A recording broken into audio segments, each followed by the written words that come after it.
ಇವತ್ತು ಬಿಜೆಪಿ ಇತಿಹಾಸದಲ್ಲಿ ಇದೊಂದು ಅಭೂತಪೂರ್ವವಾದ ದಿನ.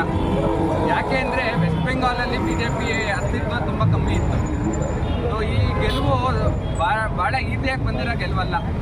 ಸಹಸ್ರಾರು ಕಾರ್ಯಕರ್ತರು ಅವ್ರ ಬಲಿದಾನ ಇರ್ಬೋದು, ದಿನ ಬೆಳಗ್ಗೆ ಈ ಮಮತಾ ಬ್ಯಾನರ್ಜಿ ಅವ್ರ ಗುಂಡಗಳಿಂದ ವಧೆ ತಿಂದಿರ್ಬೋದು, ಅವರ ಪ್ರಾಣಕ್ಕೂ ಕುತ್ತು ಬಂದಿದ್ರು, ಅದು ಹೋರಾಟ ಮಾಡಿ ಇವತ್ತು ಒಂದು ಗೆಲುವನ್ನ ಸಾಧಿಸಿದ್ದಾರೆ. ಮೊದಲನೇದಾಗಿ ಈ ಗೆಲುವಿನ ಶುಭಾಶಯಗಳು ಮತ್ತು ಕಂಗ್ರ್ಯಾಚುಲೇಷನ್ನ ನಾವು ಆ ಕಾರ್ಯಕರ್ತರು ಹೇಳಲೇಬೇಕು. ಅವರ ಕಾರ್ಯಕರ್ತರು ತಮ್ಮ ಜೀವನ ಇದು ಮಾಡದೇ ಇದ್ದರೆ ಇವತ್ತು ಇಂಥ ಗೆಲುವು ನಾವು ಸಾಧಿಸೋಕ್ಕಾಗ್ತಾ ಇರಲಿಲ್ಲ. ಹಾಗೆ ಇದ್ರ ಜೊತೆಗೆ 3 ರಾಜ್ಯಗಳಲ್ಲಿ ಅಭೂತಪೂರ್ವವಾದ ಗೆಲುವು ಇವತ್ತು ಸಾಧಿಸಿದ್ದೀವಿ.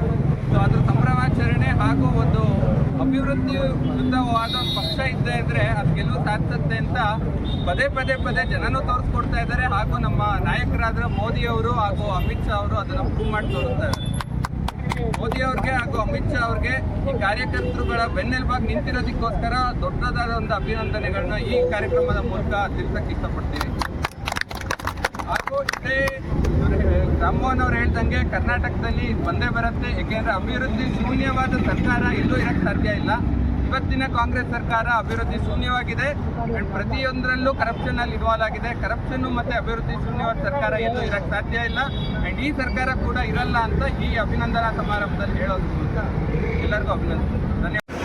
ಇವತ್ತು ಬಿಜೆಪಿ ಇತಿಹಾಸದಲ್ಲಿ ಇದೊಂದು ಅಭೂತಪೂರ್ವವಾದ ದಿನ. ಯಾಕೆ ಅಂದರೆ ವೆಸ್ಟ್ ಬೆಂಗಾಲಲ್ಲಿ ಬಿಜೆಪಿ ಅಸ್ತಿತ್ವ ತುಂಬ ಕಮ್ಮಿ ಇತ್ತು. ಈ ಗೆಲುವು ಭಾಳ ಈಸಿಯಾಗಿ ಬಂದಿರೋ ಗೆಲುವಲ್ಲ. ಸಹಸ್ರಾರು ಕಾರ್ಯಕರ್ತರು